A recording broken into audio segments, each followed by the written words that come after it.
Hey guys, welcome to the first ever episode of the Strongman Show. I am Big Loz. This is the caveman, Marcus Charman. How are you doing, buddy? I'm very good. Very, very good. I feel like I should be wearing a tie, but... We should be kind of a little bit smarter, shouldn't we, for this? Yeah, well, this is, to be fair, we have tops on. That's not bad for... That's a good start, yeah. I think probably 5 minutes we were both topless, weren't we? 5 minutes ago. It's a whole new audience. But no, I'm really excited. I know that we spoke about this a little while ago. The idea of talking all things strongman and just actually having a platform in which to sort of discuss things from a professional side, obviously a fan, and sort of, inside the industry side of it. Really, really looking forward to this.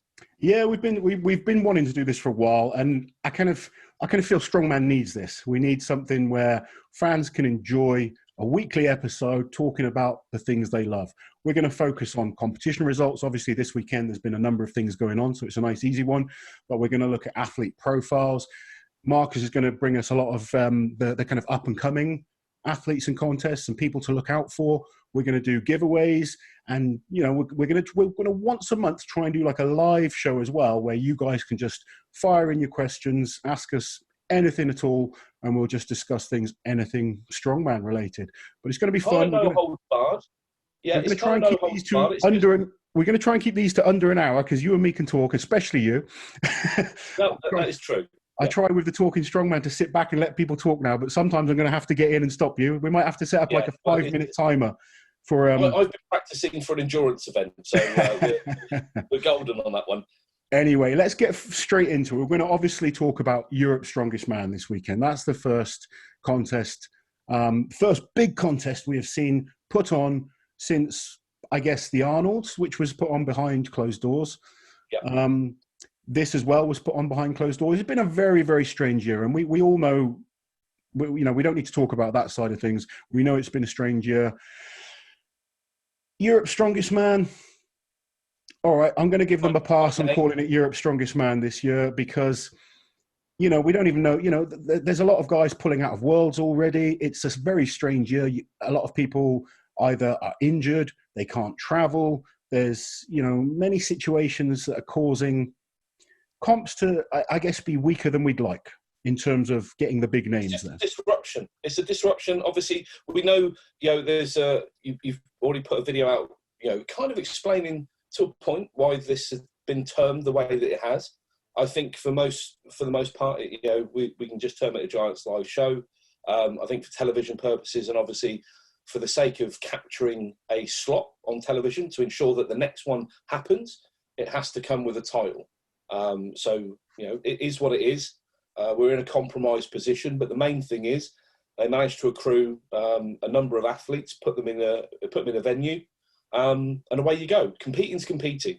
You can argue the toss when it comes through to the validation of who should be there, but the realism is that you couldn't. So it is what it is. The realism of it is you can only beat who's put in front of you. Exactly. As an athlete. We've seen shocks before, and for some, I suppose there was a few shocks. For a number of us, it's kind of okay.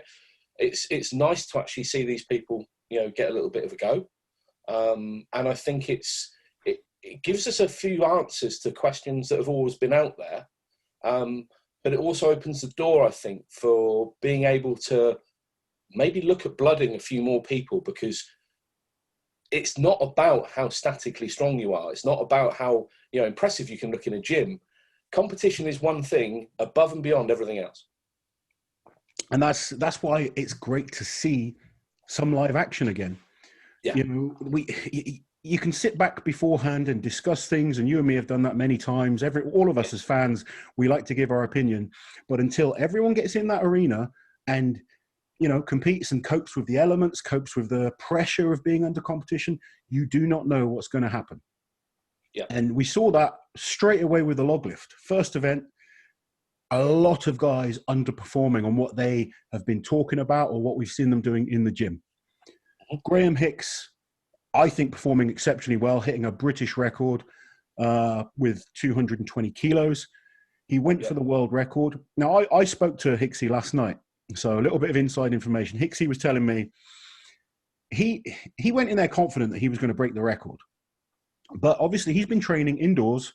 You know, we expect a lot of these arena shows now to be indoors with lovely conditions. Usually, very very hot actually inside the indoor arena shows. Obviously, this was in the castle. It was outdoors in the castle, and it was windy as hell. Apparently, really really cold. That's that's strongman back in my day. That's what it was like. It was all outdoors. You just got to get used to the elements.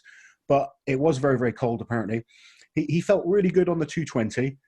Went for the two. Oh, he then had because there was. I think one of the issues Hicksy had is no one was pushing him on the log. Yeah, he sat there alone. So once people had failed their 200s and 192s, he's just there having a training session with a load of people watching. That's the thing. I mean, no one else got 190 or 192, so he went 200, 220 all on his own. And then he sat there in the cold. And he felt like his muscle seized up. He struggled with the clean on the 130. That was the issue. He just literally, his back seized up. Apparently, as soon as he picked it up, he was just like, I just can't do it. And, I was talking to him last night. He knows he's good enough to press that kind of weight now. But he's realistic as well. He understands in competition, things happen. You cope with the environment. You cope with the situation. Most of the guys underperformed on what they were capable of. Hicksy is underperformed by 10 kilos. The thing is, I would counter that a little, because what you're looking at, if you're looking at underperformance, you're underperforming to what? Something that's never been done before. There is no underperformance. In terms of expectation, what he feels he's capable of, whereas you've got guys there claiming 200 kilo logs that have failed 180. So but what we're looking at each time is we're looking at when you're looking to do something that is unsurpassed, then you are virtually working through to a pretty detailed environment.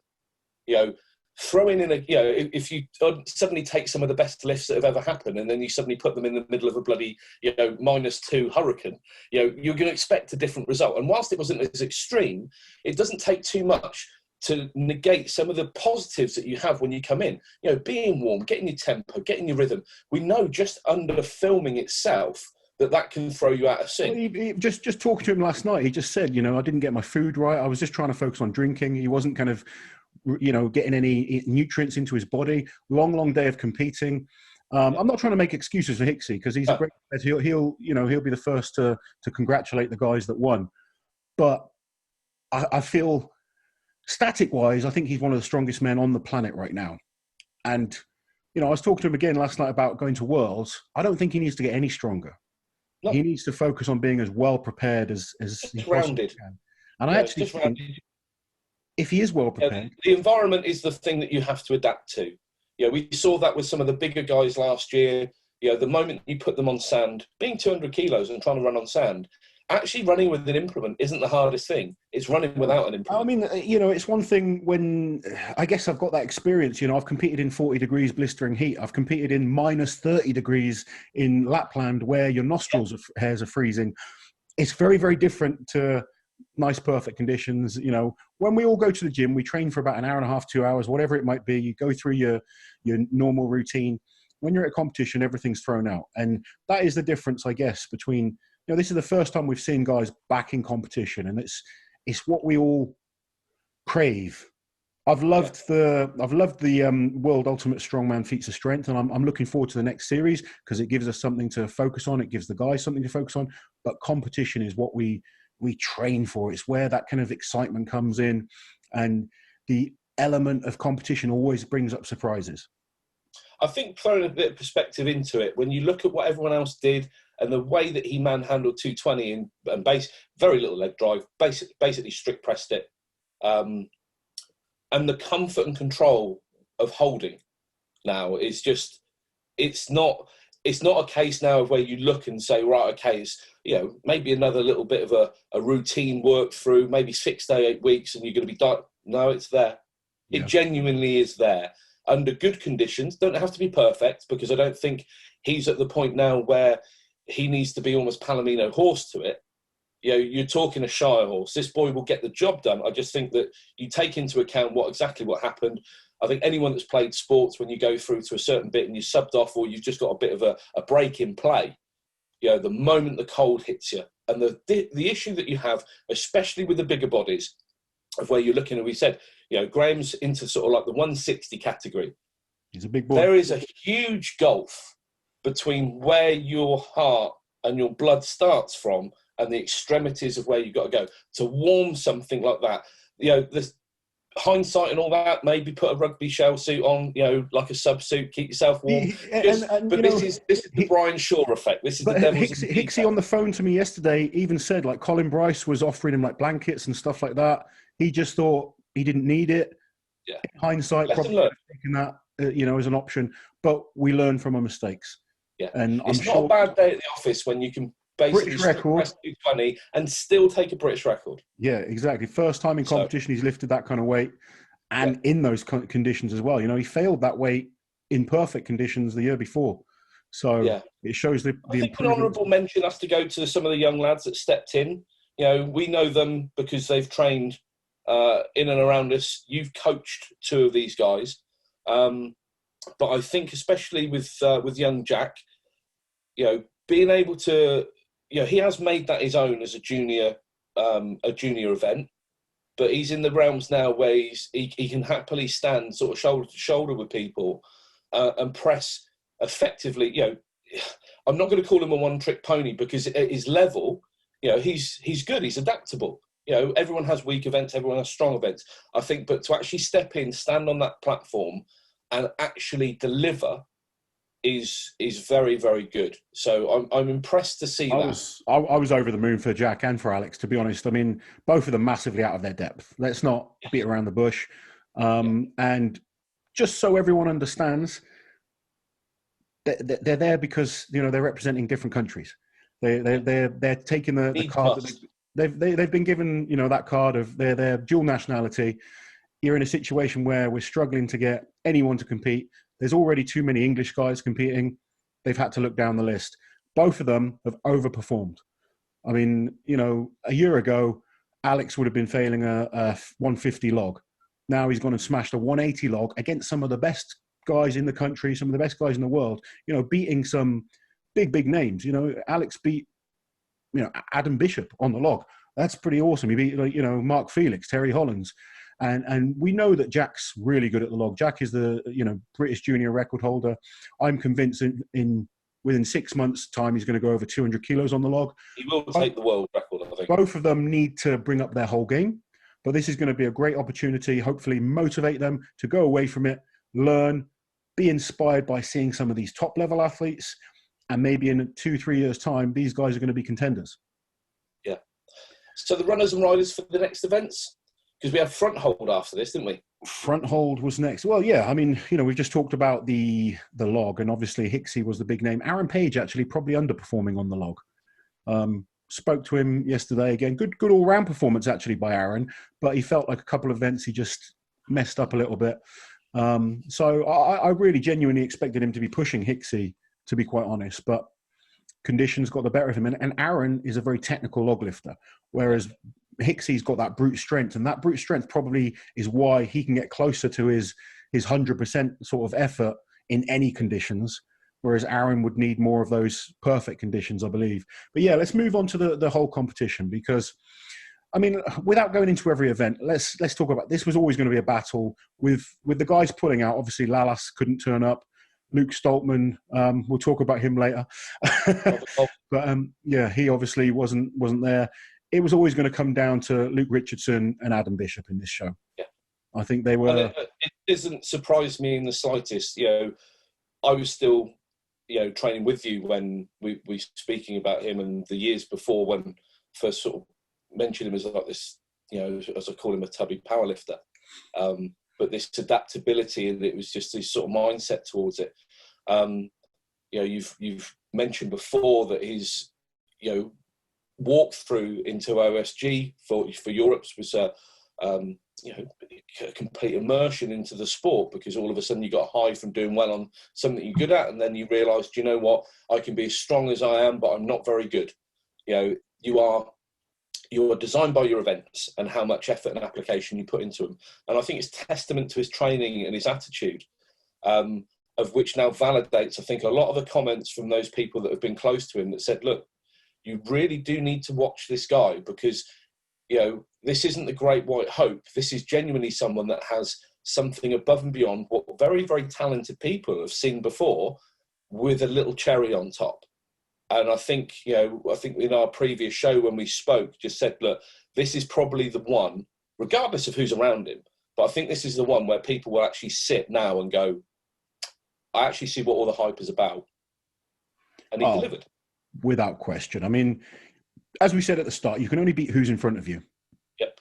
He has put on a tremendous all-round performance.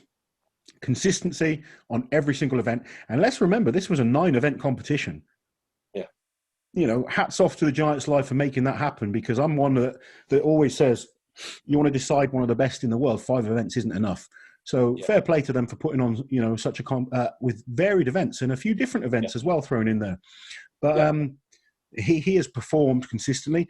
Adam Bishop did extremely well. Let's not kind of knock Adam. He got Bishop's in great shape.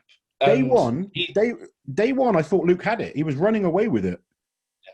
Bish got himself 2 points in the lead going into the Atlas Stones, and unfortunately made a mistake. And that's something that happens on Atlas Stones. And again, it comes back to, you never know what's going to happen. There's been so many situations where if we knew exactly what was going to happen in the sports or our sport and other sports, it would be boring to watch. It makes it interesting. And those events like Atlas Stones, where just a slight slip, the stone goes over the platform, that changes everything. If he didn't make that mistake and he blitzed every stone how he wanted to, he would have walked away with the title. So you've got 2 incredible athletes from the UK going to World's Strongest Man. You've got 2 more in the Stoltman Brothers joining them. You could have 4 guys from England in the final of World's Strongest Man. Yeah. It's it's... Well, yeah, because I say you've got Stoltman's, Bishop, Hicks, Luke Richardson. It's just, and then this is his 4th ever competition, ever. And Bish, I'd probably say, was as dialed in as he's going to be, because if you're going to shut the door, if you're going to shut the country down and shut the doors, the one person you'd probably say you could expect just to be diligent, effective, and use his time wisely is Adam Bishop. Yeah. Because he's that type of guy. The only thing that I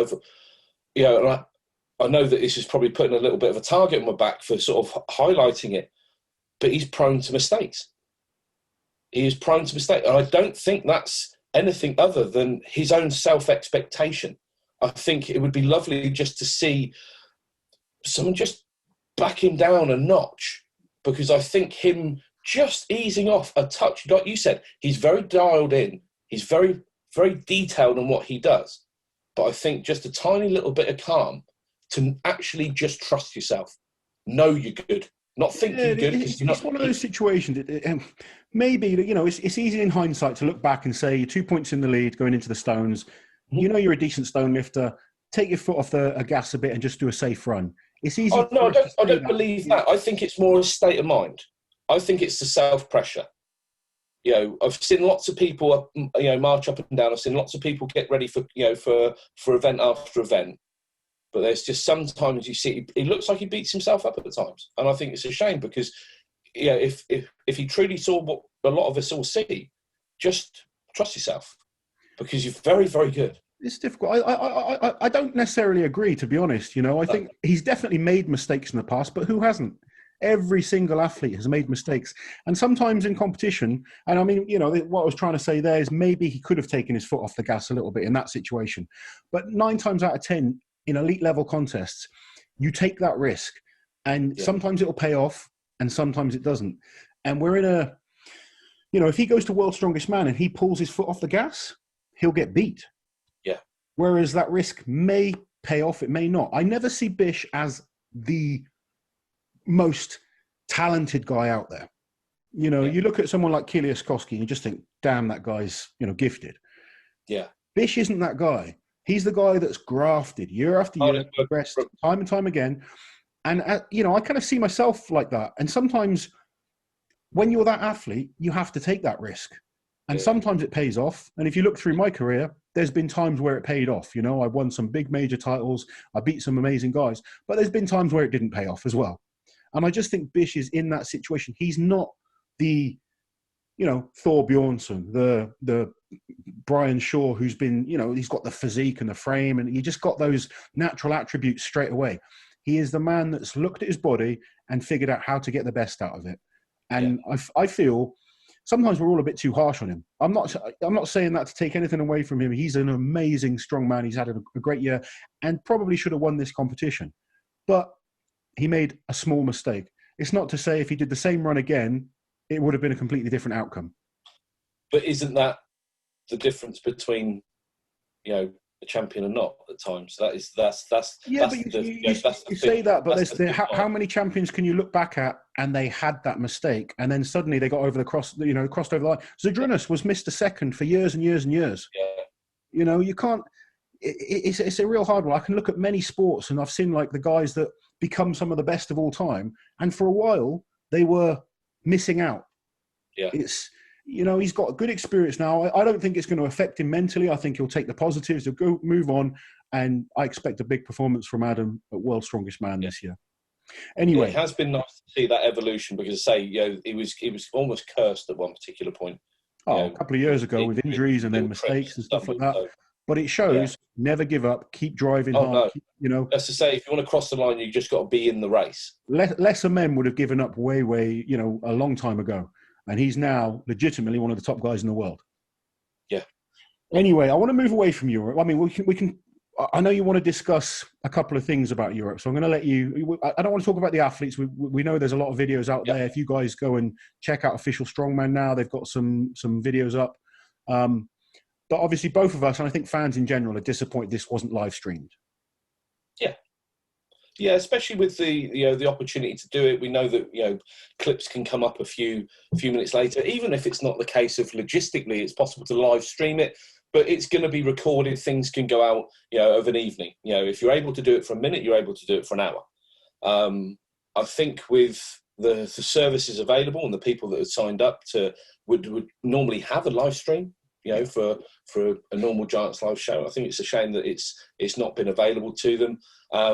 I think the harshest part about it is that it's probably just not down to technology. It's more down to the fact that, without the way everything's been done, maybe they have to look at another revenue stream, and this is a financial decision.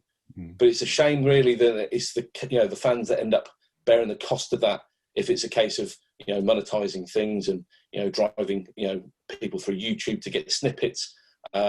Ultimately, we're all going to watch the show anyway. We've spoken about this for other events over the years, whether it be Worlds, Europes, or other competitions. We'll all sit there as fans and we'll tune in, and the viewing figures will remain the same. But I think with the opportunity to actually give people, a show when they've been starved of it for such a long period of time, I think I see it as an opportunity missed rather than. One thing I think that's quite sad is that you put these results out and people are going, "Oh, I didn't even know it was happening." We got to build these shows up. I know the situation this year is strange. I appreciate that, but look at other sports. The UFC don't keep quiet about a big fight coming up. Boxing's the same. You try and promote these guys. You promote the shows, get the fans in, get them watching, and then build the sport up in that. As we know, a lot of it is run from within, and whilst things are good, you have the momentum to do it. Maybe people just look at it and say, do you know what, this works? And don't look at it in terms of, it could still be better. There's still much more to be done. It's very hard when you're so encapsulated in your own bubble. Oh, definitely. I'm one of the, I'm a person that tries to see things from both sides. But however you look at it, we've seen good improvements in certain aspects over the last couple of years. Things still need to improve. Yes. One more thing I'm going to let you talk about with Europe's, because I know you mentioned this guy beforehand. Irvin Toots, where did that guy come from? Placing on the podium. Tell me about him. Irvin, I know from being Rauno's training partner. He's someone that Rauno discovered as he was bodybuilding at the time. And he's a guy that just comes into the gym.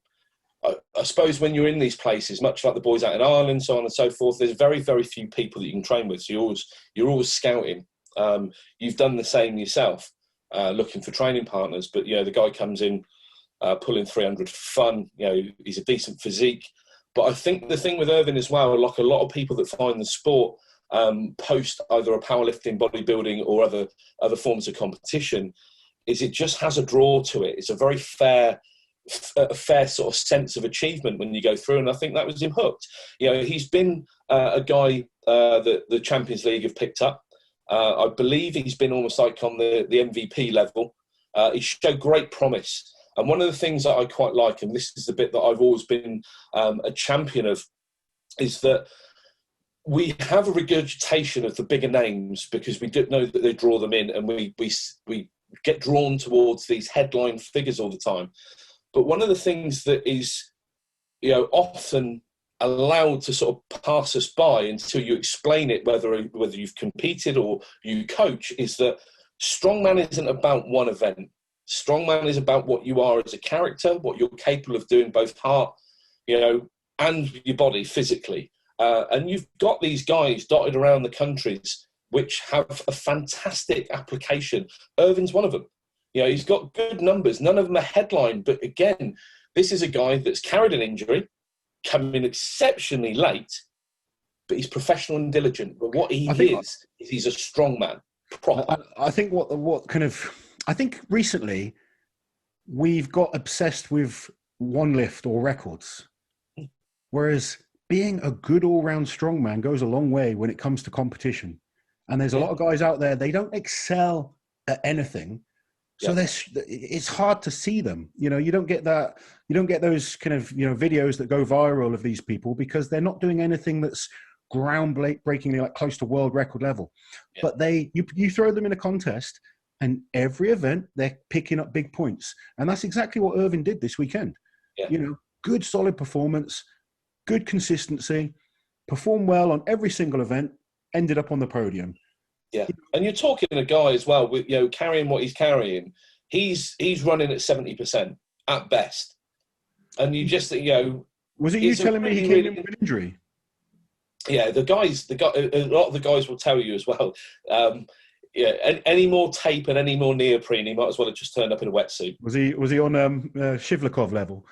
Yeah. Yeah, he's done really well, but I think that's also something that you get with those guys.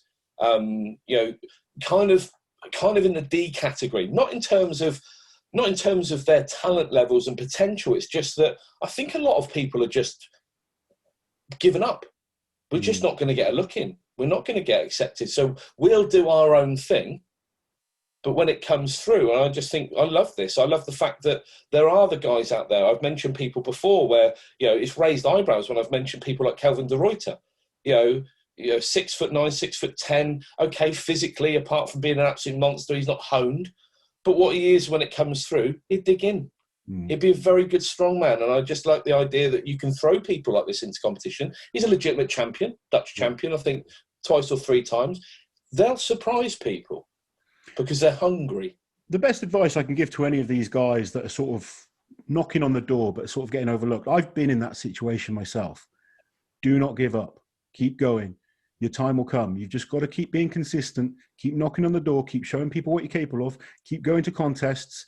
If you keep winning, you get recognized eventually. And I was in that position where there was there was a number of British guys that were just ahead of me.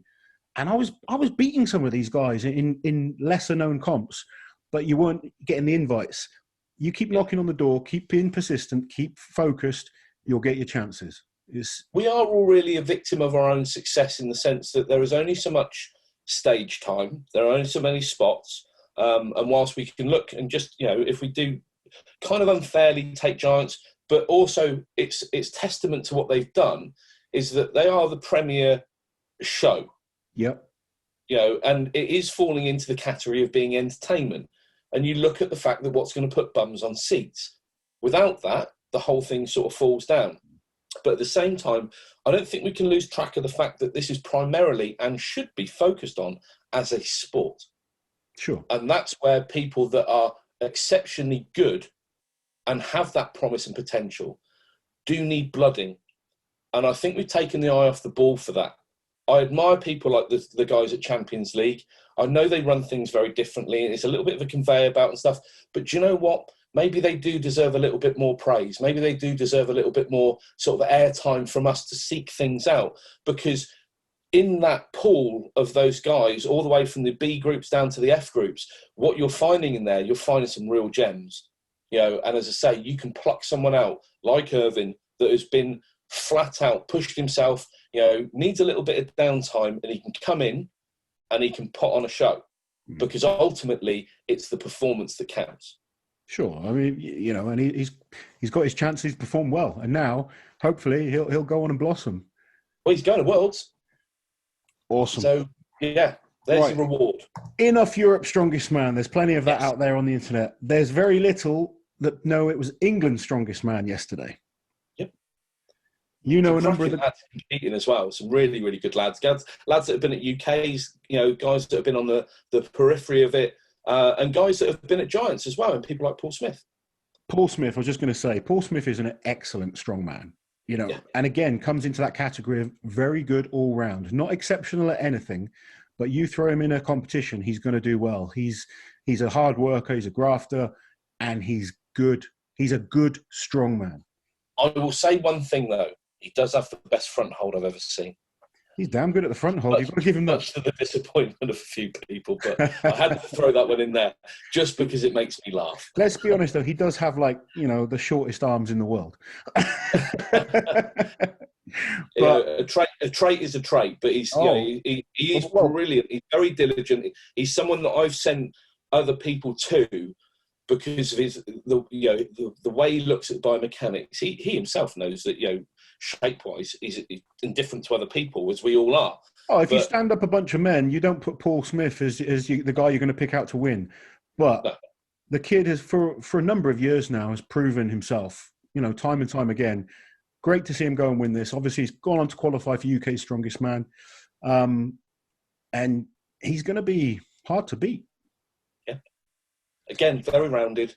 Some of the guys that competed with him in second place was your boy, Ryan. Yeah, Ryan Bennett, another really good all-round athlete. And he's making great progress right now, really kind of, coming up the ranks. He won London's Strongest Man earlier this year.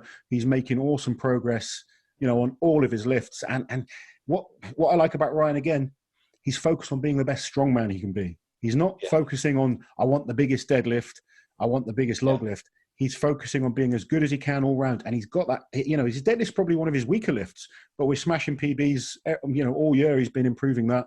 His overhead is exceptionally consistent and steady. He moves well. He's got a strong grip. His squat's decent. He's got no big gaping weakness. And every comp he does now, he's either, the last 3 comps he's done, he's been on the podium, if not winning them. Yeah, I like the fact he's got a bit of fight about him as well. I always like that. I like to see when people are tested. It's very different when you can see people disappointed and they're angry, but when you see people that can find a little bit of a fire and an anger when they're doing well, you know that they're going to be dangerous. And I think you might know a little bit about that. Oh, I know a thing or two about that for sure.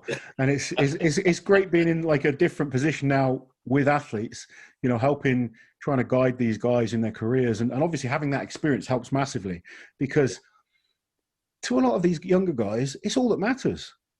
Yeah. The development of their sport. And when their comps are getting cancelled and stuff, because of that, I guess inexperience of life and stuff, all they care about is strongman.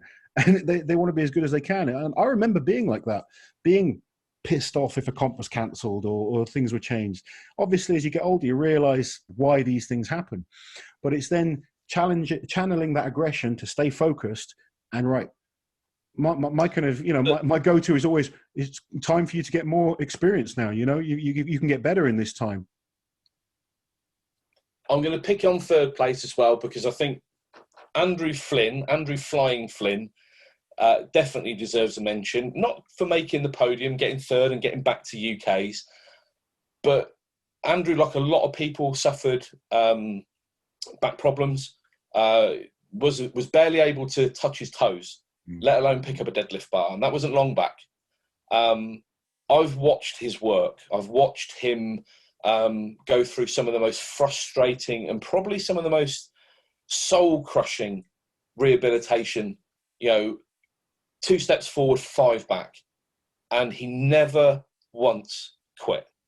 Yeah. And whilst it may be third place and you might want more, as I say, this is a guy that was, I think he got a 180 overhead. And we're not talking about a very big guy. We're talking about someone that's around the 110, 115 mark. He's quite it's a very impressive, overhead, but 330 deadlift for reps for a guy that, for all intents and purposes, 2.5, 3 months ago, wasn't able to touch his toes. I think he's fantastic. You know, he was away with the stone. I think it's 180 kilo stone. I just like the fact that what you have here is you have someone to champion. Again, it's just that diminutive figure, really. He's an exceptionally fit guy. He showed at UK's before against everyone else, pick it up, carry and run with it. Yeah. He is in almost a league of his own. Well, I didn't know who he was until you kind of mentioned him to me last year when he qualified for the UKs. And watching him at the UKs, he picked up that Husafeld stone. Yeah. And he just ran with it. Destroyed the record, I think, didn't he? Yeah. It's one of those things where, you know, for everyone out there, when you're going through those phases, and you will do, this isn't table tennis, this isn't football, you know, this isn't a case of picking up an injury and you're just working through. You're going to be in very little sports in the world that where once you come back from an injury, you are testing yourself under extreme load to get further and further into heavier and heavier weight. You know, the psychological aspect of this is exceptionally testing. I think what he's done is probably going to set himself up very well for what comes next, and I expect to see big things. Another honourable mention as well is going to go to a guy called Ben Williams, trains with Dale McPherson, who's known to the likes of Donna Moore and I think most of the people in the Northwest. He's probably the only man in existence that can out-talk me. He's nuclear powered, but Ben put in a performance, got 4th place. He will be going. And I'm going to say, I'd expect again, this is a kid that's probably going to surprise a few people on the way through. If you haven't seen him or been aware of him, you soon will, because he looks a beast. Well, it's a quick turnaround these guys have got. It's only about 3 or 4 weeks now till the UK Strongest Man. And obviously it's all been postponed, thrown back. And then suddenly they're just like, right, we're going to do it. And the guys have just had to be ready. So it's like back in the old days. It is. Everything's like it right now. Even from trying to find out the results this weekend. When I first got involved in Strongman, you'd be like looking on all the forums. Someone would message you trying to, and it was like that, which is terrible. We're 2020. We should be getting these things a lot easier. But it did remind me of that kind of nostalgic. Great to see people back in comps. Great to see some sort of new faces coming through in the mix with older guys as well. But I think it's just going to sort of reignite that sort of lust to get back, because it's always the part of when you see people in competition and your heart aches a little bit, and it's just right. Okay, that's where I want to be back, and it's great to see some of the efforts over the weekend. I think it's the whole thing really has just been a good catalyst, I think, for what comes next. As you say, UK's is 3 weeks away. We know where exactly it is, because it was in the north of England, but it's now I believe it's in Belfast, but that's as much as I know right now. Yeah. Not sure if people are going to. I think it's an outdoor show, so I'm not sure what the rules are with fans and stuff like that. Yeah, you'd have to keep an eye on the the Ultimate Strongman websites, but yeah, it's not long. The guys are going to be straight back into training, focused on that, and it's going to be an interesting contest this year. The UK's. It's always a lot of people don't really. It's the feeder show. I don't mean that in a disrespectful way, but obviously Britain's is the show that the top athlete. You get all the the likes of Bish, Stoltman, Luke Richardson. They are the elite crop of British guys. Is this purely though for the fact that Britain's gives you that ticket, gives you the golden ticket at the end of it? But when you actually look at UK's, and obviously we've discussed this in the past, I would still take some of the events from UK's, because I think yourself, I think Graham's found this out, I think anyone that drops in and has a bit of a go, I'd rather take on the giant stones than I would the UK stones. Well, those 22-inch diameter. The one thing I'll say about the UK's, I do love that there's a lot of variety to the events, and there's a lot. I mean, it's a brutal competition. 13 events. The only issue I have with the UK, say, I'm not trying to make any excuses here, but the year I came, Power beat me. If you took all the events, I would have been miles ahead of him. But because after each day it goes back to zero, you then come to a final day where it's just 5 events again. Yeah. And I fucked up on one event, and that cost me winning the title. Yeah. I like the fact that it's got so much variety. I like the fact that it's got a qualifying system to get to. I like the fact that Glenn focuses on a family entertainment show. There's just been a few situations that people falling out, etc. That's why you don't get some of the top guys there. I think administrative refinement. Yeah, a little bit of refinement. I think the UK's is, honestly, I think the UK's is a great show. I think if it's still done in the same format out in Ireland later this year as well, I think that's testament to them, because putting anything on is hard. Running that format under these conditions is very, very good. And no matter what anyone says about the lineup in terms of you might not get the real elite English guys there or Scottish guys, etc. It's a tough competition. I don't care who you are. You ask, like, I've done it. Hicksey's done it. Yep. Eddie did it in the past. It's 13 events over 3 days. Yeah. And they're tough events. They're heavy, hard events at the UK. It's a tough show. And, it really does bring out a lot of talent. It gives us the opportunity to see some, future big names. And whoever wins that title, it's a good title to win. There's been some good names win it. Jimmy Marcoux won it. Glenn Ross, Eddie Hall, Terry Hollands, myself. There's some good strongmen that have won that title. Yeah. And as I say, I think in terms of the strongmen themselves, if you've taken part in it and been there, it's kudos, because it's, you know how brutal that can be over that 3-day period, and it catches people out. It really does. Anyway, staying in Ireland, this weekend, James Hickey broke the Masters deadlift world record. We saw Misha Shivlikov and Terry Hollands going for this record as part of the World Ultimate Strongman Feats of Strength. This guy, James, no one knows who he is. He's gone and pulled 435 kilos. I think he's about 42, 43 years old.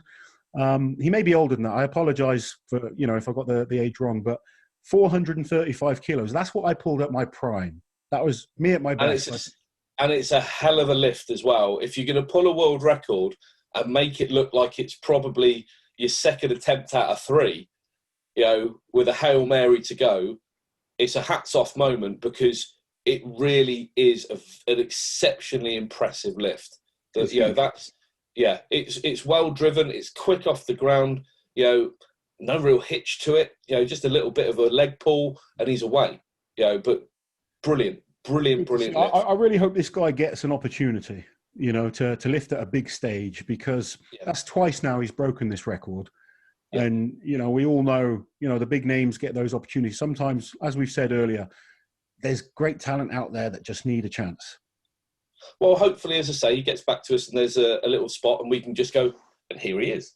And you can see the lift. But, you'll tag him in, put his Instagram in there as well, and show him a little bit of love as well, because it's great, obviously, that when we have the showcases for these elite level lifters, but a pound is a pound and a kilo is a kilo. And if you've got the world record for lifting it, you deserve all the praise and admiration. I'd love to see him come back, 3 or 4 months down the line and attempt 440. I don't see why he can't do it. Yeah. Right. Let's talk about the Stoltmans opening up their gym this weekend. Yeah. Obviously, we know that Tom's got concentrated into, his concentration at the moment is for what is a stratospheric, leap in the world record. But one of the the unsung sides of this is that if you want to be professional and you have to earn your own money, and it's not always for endorsements, there are people that do coaching, working, grafting, the whole sort of smorgasbord of ways to keep a roof over your head, to keep you in the sport that you love. One of the things that I've really, really enjoyed through lockdown as well is Luke's voice to his people, the nation of Scotland, and just saying, look, we do need to get people back in gyms. We do need to get people fit and healthy. He's been exceptionally encouraging. He's been very knowledgeable and diligent in the way that he's articulated this outwardly to people. And he's opened up his own facility. They've done it in true Stoltman fashion. Yeah, the facility looks great, firstly. Good. It does look good. I really want to get a chance to go up there. But the Stoltmans being the Stoltmans, they don't do things by halves. And if anyone follows, particularly Luke Stoltman, and saw the opening of the gym, I think it all started off he was dressed up in his kilt and looking all smart and stuff. Very, very tidy. By the evening, he's in those little budgie smugglers. jumping into the cold pool and lifting Atlas stones. It was hilarious to see. I actually messaged him the next day. Your injury, kid. You know? Yeah, he's obviously. But no, it's brilliant because it falls into that category of what I've always tried to say to athletes or sports people, of where to try and sweet spot yourself, in that please take what you do immensely seriously. Just don't take yourself too seriously. Yeah. And I think the balance of those guys, okay, it might tilt a little bit from one to the other, but I think on the whole, they've averaged it out quite well. Yes. Because if they bring a smile to your face on something which is brutal. That's a reason I think people like them so much. They come across as real. They don't come across as two robots. You know, they're real people. They're engaging. You know, Luke is just himself when you see him on camera. He's just a funny, nice guy. You know, but he lets you see that passion when he's disappointed. He lets you see when he's happy.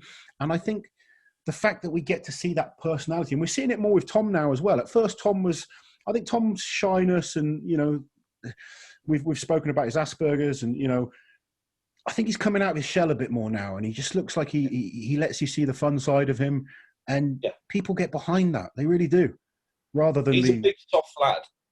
He's a really big soft lad. Yeah. And the thing is as well, regardless of your stature and regardless of your size, what's inside you is worth protecting. And if you've been on the receiving end of a few nasty comments, if you've been on the receiving end of a bit of cruelty, you can understand that you're going to put people at arm's distance. Yeah. It's just that this guy has very, very long arms. It's lovely, though, to actually see some of his true nature coming out. Okay, we get to see the silliness as well, but we get to see a soft side to him as well. How many of us are silly behind the scenes, you know? Yeah, we're all idiots. You know, we're all big soft buggers as well, really. Yeah, we are. You know, big emotional soft. That's where you want to be. If you've got to be comfortable in your own skin, and regardless of your size and stature, you always have things that you love. You always have silly little things that make you laugh. And you know, we're big children. And I think when you're younger, you can worry too much. You sort of worry what people think. And as you get older, you realise, just be yourself. You know, people are like you more. It's a very hard lesson to get to. But in terms of Luke's development, I cannot understate his importance to this sport. He is genuinely someone that I would earmark and place a huge amount of responsibility on as he goes forward, for a genuine ambassador for the sport. And that's not just in terms of outwardly. You know, I think the respect that he gets from the other athletes and the manner in which he looks at it, he's a very, very selfless guy. Yeah, he is. You know, and I think very supportive of everyone. Yeah, and that's a rarity. That's a rarity in a top level athlete. Yeah, you know, most top level athletes are self-centered, focused on themselves, and that's not a bad thing. I'm not saying they shouldn't be, but with Luke, you genuinely see that supportiveness and caring nature come out. We probably saw it a bit too much in terms of an athlete perspective early on, because as we've spoken about before, he was very happy to be there, almost guide rail his brother, and be that stabilizer just to get him freewheeling. I actually think with Luke, half of it was, I just need to keep pushing Tom. As long as I push Tom, I'm doing the right thing. He just so happened to push Tom to such a level that Luke is now a world-class strongman and capable of winning international shows. Yeah. And again, when we spoke earlier about, you know, being a strongman, I know Tom will always be looked upon for his stones, but you are looking at two lads which are rounded. You know, they're a very, very, you know, whilst there might be a bit of a peak now, I mean, you've always spoken about having, and I know you spicy boys looking, and I'm going to say the word, you know, you got to have a weapon in this sport. We're not talking about that. You know, actually having an event of which you can eclipse other athletes. It is about smoothing the bottom line.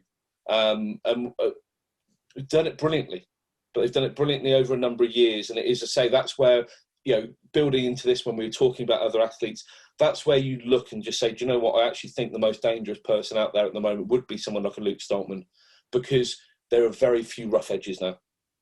Mm. Well, I think it's going to be interesting when it gets to World's Strongest Man to see who's in shape. Obviously, this year, I mean, we spoke about the softer, I guess, say, Europe's Strongest Man. It's going to be a softer World's Strongest Man. There's no Thor. Obviously, he's retired. Martins has recently announced he's not going to be competing. Kiliaskowski is a question mark coming back from tricep I think surgery. a lot of the guys that actually have to travel in at the moment, until we're in a position of where we know categorically that we're okay to travel. Yeah. I don't think you can rule anything out. I wouldn't rule out the fact it could just be Britain versus USA in that format. But make no bones about it, the names that we took alone out of our 5 athletes being sent, 2 Stoltmans, Bishop, Luke Richardson, and a Graham Hicks, that is some of the top 15 in the world. Yeah. Legitimately, because the likes of the Shivlikovs are dropping outside of that now. Age catches up with you, consistency as you break down. You'll always be a legend, but unfortunately, time doesn't have any sympathy. Well, that's why I'm here, Mark, doing this now. Not trying to compete with these youngsters. It's why my boots got hung up best part of a decade ago. But no, and whilst the focus ahead of a lot of the competitions would be, which European athletes aren't there, all the people that they were talking about, okay, we got 4 or 5 names, but they weren't always the ones that I was looking at, because I was looking at champions from their countries. They might not be the headline guys at the moment, but if you are truly picking the best on the planet, we have the biggest percentage. Well, using that then, I got a question for you. Yeah. Who would you pick as our number 1? Who is the number 1 British guy right now? That's a hard question to answer.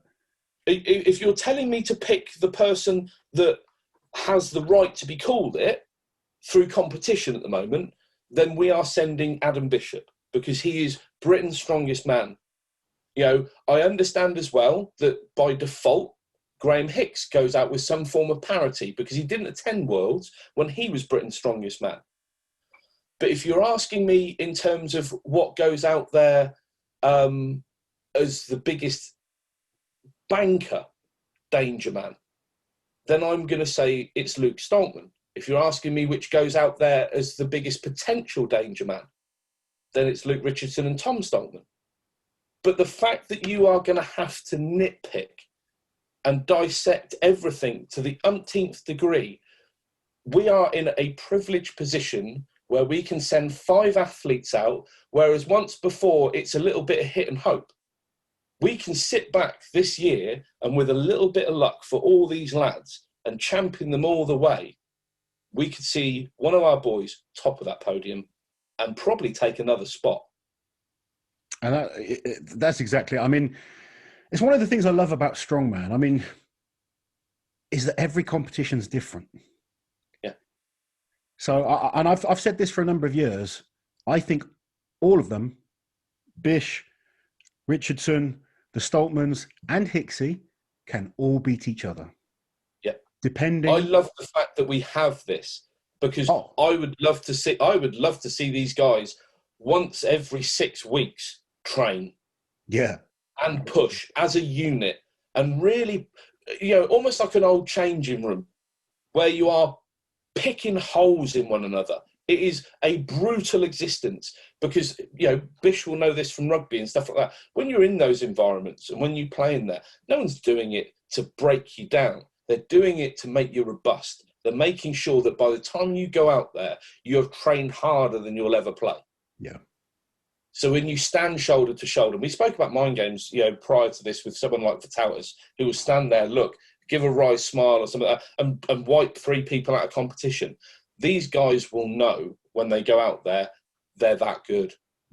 Because you're not going to beat the competition that we have as a unit and we have as a squad.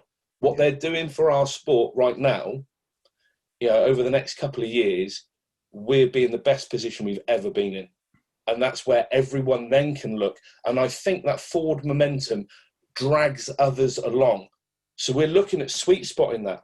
And this is no disrespect to the people that have gone and been before, but I've always stated this, there is a massive difference between a winner and a champion.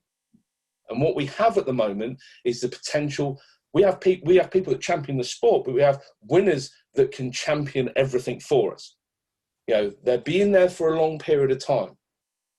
Because you can look at that big grey area, which no one really sort of talks about. They talk about the origin story. They talk about the naming lights. But what they don't talk about is this big sort of massive grey area. What was that? That was the tears. That was the hard work, the application. You know, my association to you wasn't because you were Europe's strongest man. My association to you and my want to come and speak to you and then learn was a man that was sat in a tent one point, you know, close to tears. And then a year later, winning. Yeah. With fire, because I saw the application, the effort.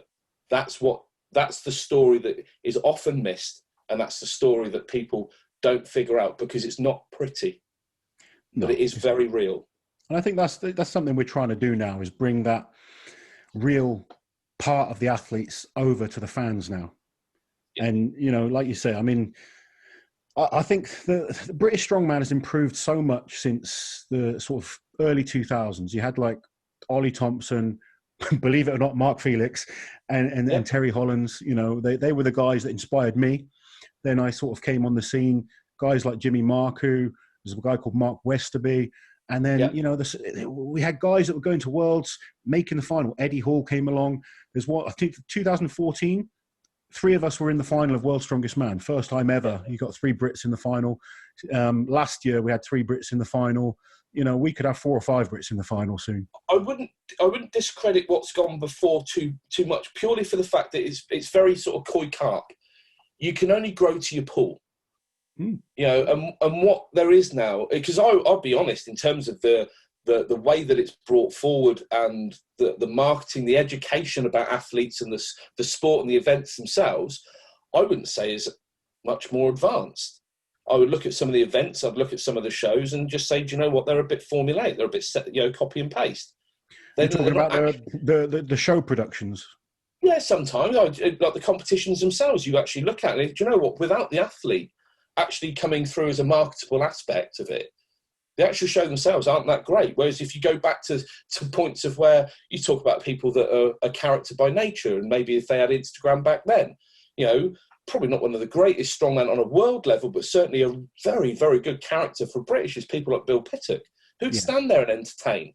And he would be grafting, he would be putting, you know, so I think when you then look at those events and you look at the natural stone on a bar and the behind the neck press and, you know, the lots of mistakes that could be made, I think you could take bits from each era and then put something together which would transcend everything. We should always be learning. To say that we're at a point now where the athletes are maximising what you can do in the show, I think it's up to the shows now to expose the athletes and give them something else to graft towards. Just giving people numbers to hit isn't entertaining anymore. No, it's I think brilliant. These are things brilliant for a snapshot and clickbait, but no more. Yeah, these are things we can talk about over the weeks, and you know, we want you guys as the kind of fans of the sport to comment below. Let us know what kind of subjects you want Marcus and myself to discuss. None of us are right, none of us are wrong. It's just our opinion, and it's the passion that we have. We disagree on things all the time, which is part and parcel. But we're here. We're both after the same result, which is we want the sport to grow. We want things to get better. And I think all of us essentially want that. Athletes, fans, everyone, promoters. If we don't, then we're probably doing it for the wrong reasons. Yeah. You know, the remit for this one as well, I've always been an advocate of no athlete, no show. And whilst you have this opportunity to be able to, you know, encourage and detail so many athletes from so many different countries and nations and bring them all together, I don't like the idea that we're just picking bits. I think there has to be a wider approach to it. And I think we've got the resource and capability to do it. So I will always be focused around the athlete. I'll always look at their treatment. I'll always look at the fact that we have to encourage... the focus on athletes, over the coming weeks, you're going to kind of, you know, get some chats with some of the up-and-coming athletes. Yeah, I'm going to dig a few lads out that I've spotted, you know, well, lads and lasses, depending on sort of who I can sort of reach out to. Just quick little bits and pieces, but I just want to put them under the spotlight so you guys can have a look. And also, guys, I want you guys to let us know of people you want us to be looking at, because we don't know everyone. There's some hidden gems out there in terms of talent. We want to find new people. We want to give people the opportunity. So if you know anyone that you think's worth us looking into, do not forget to comment below. We're going to be doing some giveaways over the next few weeks, merchandise and Team Affinity products as well. Marcus is the man behind Team Affinity. He is sponsoring this show. And obviously for those, I mean, there's a lot of strongman community now using your products and getting great results from them. The bags are literally everywhere at a strongman competition. If you don't have a Team Affinity caveman bag, are you really a strongman? It's going to be the slogan going forward. I think Donna Moore was the first one to coin that. But they are great bags, to be honest. I mean, you know, I've done a review, if you guys look through my videos, on what's in my gym bag. And you can fit an awful lot in the caveman bags. They have a cool section for food. There's a section for your shoes. There's all sorts of little sections to keep everything separate. Really easy, comfortable, good quality bags. And literally now yeah, I'll say it's just one of those things. Everything made was just learning as I went. I just wanted to make to a standard. So, but it's not. It's like the stuff that has been gone. You try and filter little bits and pieces back in. There'll be a number of people out there, hopefully, that will be appreciative of the fact that we're able to put a little bit back into the pot, and try and encourage people all the way through. You know, it's led to the chances to speak to like the Andrea Thompsons and so on and so forth, Aaron, Brian, and just assist these guys coming through, Sean Logan, you know, yourself even at one point. You don't take from your sport, you just sort of regurgitate, put back in, and you try and help the whole thing sort of move along. So, you know, it's been a privilege to be able to do it. Talking of helping, are you giving the fans of this show a discount code to get products? Yes, I will do. I'm putting him on the spot here. Yeah. So it's a little discount. You can use Uncle Loz, and Uncle Loz just gets you 5% off, and that is across the store. That's not any particular range. That's not supplements, bags, anything like that. It is across the board. It's a couple of quid off. I think, to be fair to Marcus, I know he wants to put a lot back into the sport. You know, he's helping a lot of the smaller shows that just get nothing. So, you know, it is going back into the sport if you use the code. Uncle Oz gets you 5%, but you're supporting Strongman, and Marcus is sponsoring this show. So thank you very much to Team Affinity and Marcus himself.